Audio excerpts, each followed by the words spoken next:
Sometimes you catch yourself replaying the question, why didn't I leave sooner? Over and over, month after month, even years later, like a scratched record stuck in your head, keeping you from moving on. It hits especially hard once you're out of the abuse, physically free, but still emotionally tangled in guilt and self-blame.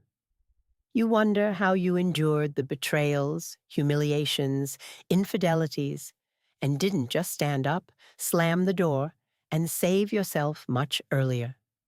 Today, we'll break down 10 real reasons why a victim stays with a narcissist or psychopath.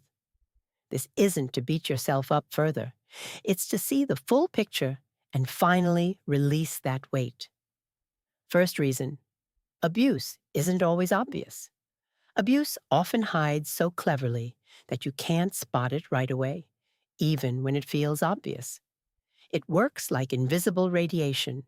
It destroys from the inside without leaving visible traces. No one taught us in childhood to recognize gaslighting, double binds, or subtle manipulations that drive you mad. We grew up believing people are honest, decent, sincere, and if something's off, it's our fault. Even with physical violence, you might doubt yourself.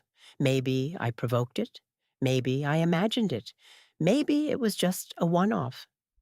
Guilt paralyzes your survival instincts, and you stop trusting your own judgment. Anyone can fall into this trap. Strong, smart, successful people. It's not about weakness. It's about lacking the tools to identify it. Second reason, patterns from childhood. The roots often trace back to your childhood, where similar figures appeared. A cold mother, demanding father, manipulative relatives. That atmosphere becomes familiar, even if it hurt.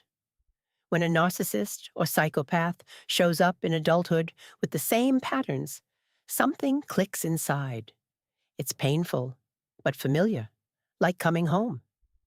You see abuse as normal because it echoes what came before.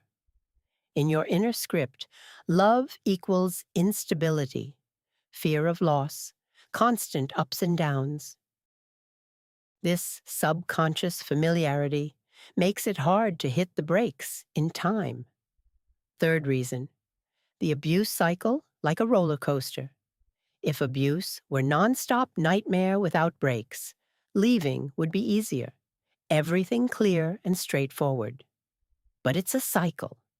Building tension, violent outburst, reconciliation, and honeymoon phase, where everything feels perfect. The abuser repents, gets on their knees, promises it won't happen again, and you give one more chance. After the peak of pain comes tenderness and idealization, reigniting hope. Now things will really change. This rhythm, up and down, close then distant, holds you for years because your brain clings to the good moments and ignores the red flags. Fourth reason, isolation from the world. Abuse always happens behind closed doors, away from prying eyes. The narcissist cuts you off from friends, girlfriends, family, first under the guise of care, then through conflicts and fights. Suddenly, you're alone without support, while the abuser looks perfect to the outside world. No one believes your words. They'll paint you as unstable, and his flying monkeys, his circle, back his version. This social void makes leaving terrifying. Where do you run when there's no one around? Fifth reason, financial dependence. Without money, a job, or a place to live, leaving feels impossible, especially with kids and no help. The abuser controls the finances, devalues your attempts to earn, trapping you in a loop. No money because of isolation, no freedom without money. It's a real barrier that takes planning and time, but it can be broken. Sixth reason, learned helplessness. For years, you're told, you're nothing without him. You'll achieve nothing. Everything you have is thanks to him. Roots often lie in childhood with low self-esteem and lack of self-belief. The abuser amplifies it until you stop believing you can do anything on your own. But it's a learned state, and it can be unlearned. After leaving, many discover, I can work, stand on my feet, live fully. It's hard work, but worth it. Seventh reason, Stockholm Syndrome. Your empathy takes over. You pity him, his traumas, how hard it is for him. You justify his outbursts, defend him to yourself, because it makes survival easier. Your survival instinct drowns in pity, and leaving feels like betrayal. Eighth reason, fear of loneliness. Years of devaluation convince you. Who needs you like this?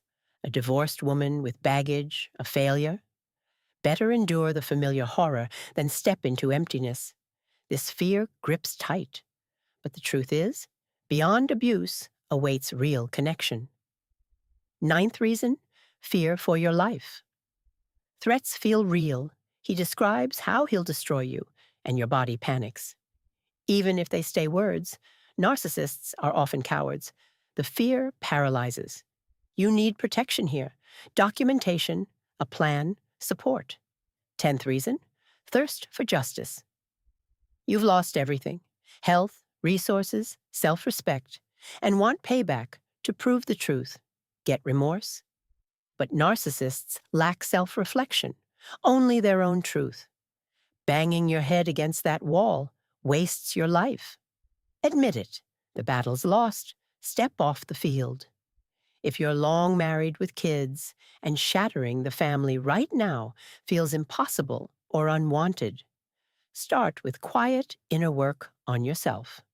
Set boundaries. Don't get drawn into his arguments. Don't try to convince or change him. Journal your feelings or talk to a therapist.